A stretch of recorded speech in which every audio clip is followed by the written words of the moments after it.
ఈ-రేస్ కేసులో కేటీఆర్ విచారణకు గవర్నర్ ఆమోదం ఇవ్వొద్దు అని ఇన్నాళ్లు కాంగ్రెస్ పార్టీ కోరుతుందని కేంద్ర మంత్రి బండి సంజయ్ తెలిపారు. రాష్ట్రంలో ఆర్కే పాలన నడుస్తోంది.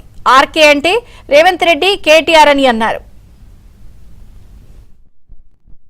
ఇప్పుడు ప్రభుత్వం ఎన్నో విమర్శించింది కదా, ఇప్పుడు చెప్పాలి రాష్ట్ర ముఖ్యమంత్రి సమాధానం చెప్పాలి. ఏం చేస్తారని అది ఇన్ని రోజులు గవర్నర్ ఆమోదం పర్మిషన్ ఇవ్వద్దనే కాంగ్రెస్ పార్టీ కోరుకున్నది. ఎందుకంటే బీజేపీని బదనాం చేయాలి. ఎందుకంటే వాళ్ళ మధ్యలో ఉన్నాయి కదా, దోస్తాను ఉంది కదా.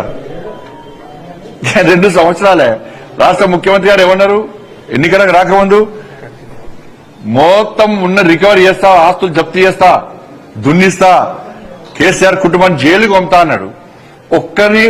కనీసం జైలు కాదు, కనీసం వాళ్ళు ముట్టుకున్నటువంటి పాపన పోలే.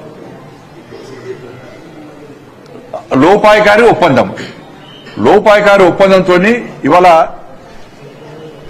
రాష్ట్ర ముఖ్యమంత్రి అందుకెత్తున్న ఈ తెలంగాణ రాష్ట్రంలో ఆర్కే పాలన సాగుతున్నది.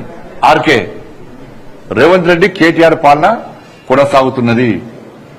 అది తప్పించుకోవడానికి మా మీద పెడతారు. అంతా కూడా ఇలా కానీ గింత అవినీతి జరిగిందని చెప్పి ఎన్నికల ముందు ఆరోపణ చేసిన రాష్ట్ర ముఖ్యమంత్రి ఏ ఒక్కదాని చర్య తీసుకోకుండా ఏమంటే గవర్నర్ ఫైల్ పంపడము, గవర్నర్ పెండింగ్ ఉంది, సిబిఐ ఢిల్లీలో పెండింగ్ ఉంది.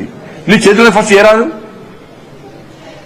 ఇక కేసీఆర్ బీఆర్ఎస్ గవర్నమెంట్ లో అవినీతి ఏం జరగలేదంటే ఒప్పుకుంటారు వీళ్ళందరినీ.